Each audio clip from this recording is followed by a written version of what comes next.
আজকে খেলা দেখার সময় আর্জেন্টিনার সমর্থকরা শুধু একটা কথাই বলছিল যে ৮০ মিনিট স্পেনের, বাকি ১০ মিনিট আর্জেন্টিনার।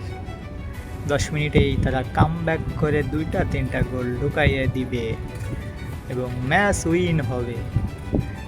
কিন্তু কি হলো, ৮০ মিনিট দেখলাম, ৯০ মিনিট দেখলাম, এক্সট্রা টাইম দেখলাম, কিন্তু সে ১০ মিনিট আর খুঁজে পেলাম না।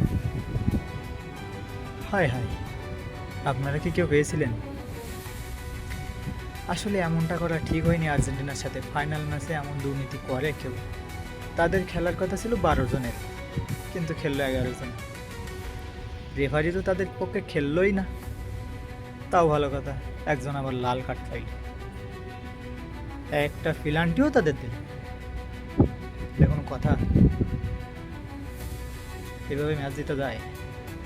এমন দুর্নীতি করা ঠিক হয়নি। মানিয়ে না গেল না, এটা মানিয়ে নিতে পারলেন না আর্জেন্টিনার সমর্থকরা।